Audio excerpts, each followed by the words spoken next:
Em nome do Pai, do Filho e do Espírito Santo. Amém. Amados irmãos, queridas irmãs, louvado seja nosso Senhor Jesus Cristo, para sempre seja louvado. Hoje, quarta-feira da 26ª semana do Tempo Comum, dia 4 de outubro, dia em que celebramos a memória de São Francisco de Assis. E hoje iremos refletir, convido você e convido sua família, iremos para assim refletirmos juntos o Evangelho de Lucas no capítulo 9, versículo 57 ao 62. O Senhor esteja convosco, Ele está no meio de nós. Proclamação do Evangelho de Jesus Cristo, segundo Lucas, glória a vós, Senhor. Naquele tempo, enquanto Jesus e seus discípulos caminhavam, alguém na estrada disse a Jesus: Eu te seguirei para onde quer que fores. Jesus lhe respondeu: As raposas têm tocas e os pássaros têm ninhos, mas o Filho do Homem não tem onde repousar a cabeça. Jesus disse a outro: Segue-me. E este respondeu: Deixa-me primeiro ir enterrar meu pai. Jesus respondeu: Deixe que os mortos enterrem seus mortos, mas tu vai anunciar o reino de Deus.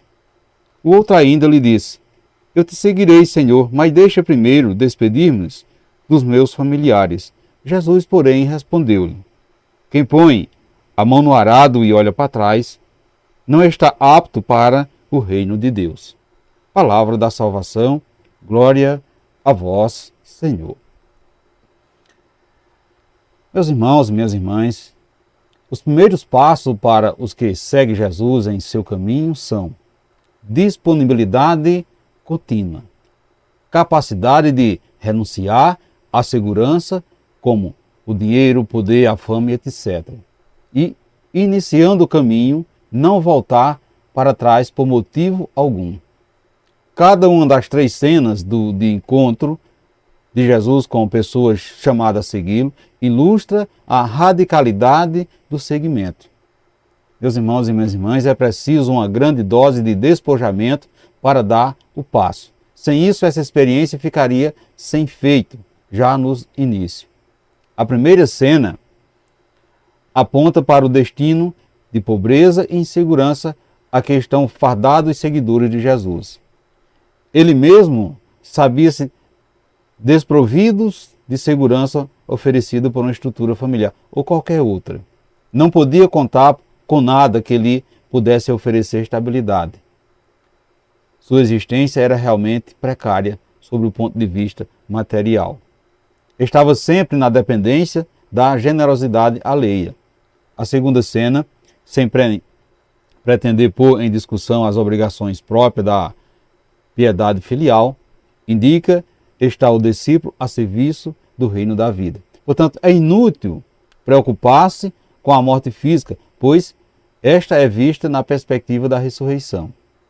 Assim, não é falta de piedade no caso do discípulo em missão estar ausente por ocasião do enterro do próprio Pai. Portanto, meus irmãos, queridas irmãs, nesse Evangelho, Jesus nos mostra que o seu seguimento requer desprendimento da nossa parte em relação a todas as coisas e pessoas a quem humanamente falamos estando ligado e, como consequência, nos afasta da vivência da vontade de Deus. Dessa forma, Jesus abria os olhos dos seus discípulos e conscientizava de que, para segui-los, eles tinham que abdicar de privilégio, abdicar de comodidade, teria que enfrentar as dificuldades próprias da missão e os advertia com palavras duras. Deixe que os mortos enterrem seus mortos, mas tu vai anunciar o reino de Deus. Meus irmãos e minhas irmãs, o Senhor nos chama para anunciar a vida nova para nossas famílias e não para nos acomodarmos esperando a hora de enterrar os nossos queridos, dando desculpas esfarrapadas de que temos outras coisas para fazer. Os mortos, ou seja, uma figuração, são aqueles que não se sentem chamados, aqueles que não são discípulos, aqueles que nem entendem, nem querem seguir a Jesus. Esse sim pode ficar esperando o dia de enterrar os nossos mortos. Desperdício dos familiares pode significar também perder tempo, correr risco de desistir, tirar o foco do que Jesus nos propõe deixando assim a graça de Deus passar. Portanto, caríssimos irmãos, queridas irmãs, o Senhor nos dá a graça necessária para que sejamos seus discípulos e discípulas, e precisamos nos apossar da graça do momento, não deixando para depois. Amanhã será outro dia, meus irmãos e minhas irmãs. Poderá não haver outro chamado. Segue-me, diz o Senhor. Vamos com Ele sem olhar para trás, sem saudade do que passou, nem sem lamentações, nem murmurações.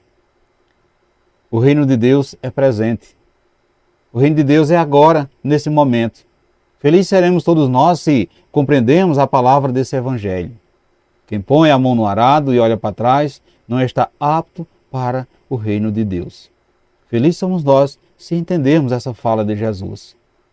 Colocar a mão no arado e olhar para trás. É não estar apto para o reino de Deus.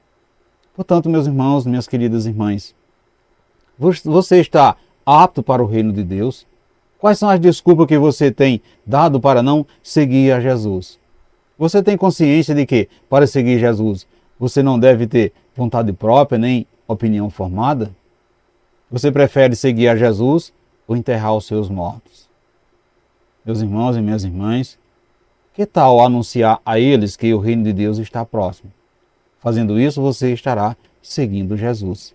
Estamos assim no mês missionário, mês das missões, mês de anunciar o Cristo ressuscitado, mês de anunciar esse Cristo que nos chama. Atentemos para o chamado de Deus. Portanto, peçamos ao Pai para nos tornarmos aptos para o serviço do seu reino, dando assim as virtudes necessárias para que não nos desviarmos do caminho traçado por Ti, mesmo devendo pagar um preço tão alto por isso. Assim seja. Amém. Portanto, meus irmãos, minhas queridas irmãs, peçamos a esse Deus que é cheio de bondade, que desça sobre cada um de nós, sobre vocês, sobre sua família, a bênção desse Deus que é todo-poderoso, Ele que é Pai, Filho e Espírito Santo. Amém. Fiquemos e permanecemos sempre, sempre nessa paz que vem de Cristo, que é o nosso Salvador, agora e sempre. Amém.